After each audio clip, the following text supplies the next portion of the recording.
Hello and welcome back to Motorcycle Stories. You know, Michigan's produced some really incredible legends of motocross, but how many of their stories have truly been told?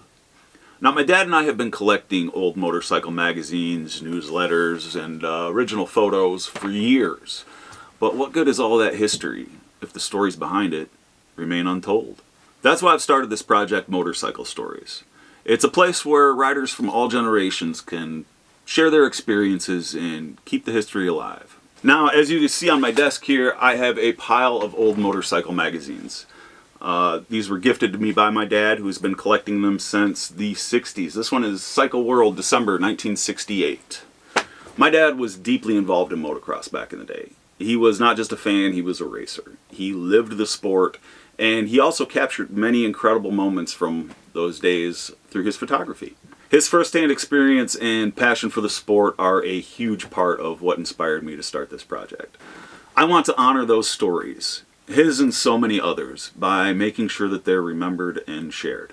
So with that, I'd like to give you a little preview of what I have and the types of things that we will be sharing along with the stories from those who experienced them. So wanting to start off focusing on Michigan motocross, specifically the original Michigan Motocross Mafia, Mike Hartwig is a logical place to start. Michigan has produced some of the fastest motocross racers in history, and few names stand out like Mike Hartwig. A true legend of the 70s, Hartwig was a force on the track and a key part of what became known as the Michigan Motocross Mafia, one of the most dominant groups of riders in the sport. Thanks to my dad who raced and photographed during this era, I have a collection of original photos and vintage magazines covering these legendary riders.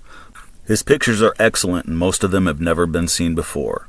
Check out these two. October 7th, 1973, Mid-Ohio Trans AMA. This picture was taken during practice. Tim Hart looks over as Mike Hartwig passes him going slow. It's a perfect example of Hartwig's upright riding style. He controlled the bike with his upper body strength as opposed to DeCoster, who was more fluid on the Suzuki.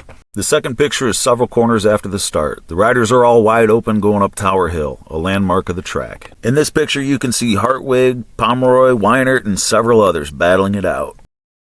So these are just a few of the pieces that we have collected throughout the years. And there was some pretty incredible shots of Hartwig in there, wasn't there? This U.S. Stars issue is pretty rare. It wasn't part of a normal subscription. It was a newsstand special. As well as this Trans AMA series, both of which are motocross action publications. I know there are so many good stories out there, ones that only you guys can share. So if you or someone you know of was part of the Michigan motocross scene, I would love to hear from you. Whether it's a story about racing against Hartwig, memories from the track, or just the crazy experiences that go along with being a part of the motocross world, I want to help preserve and share those stories before they're lost. This is only the beginning, and I'm really excited to see where this goes. So thank you for watching, and if you want to be a part of this project, drop a comment or send me a message. If you want to see more stories like this, make sure you hit the subscribe button, and if you know somebody that needs to be featured, let me know. All right. Thanks for watching, and we'll see you soon.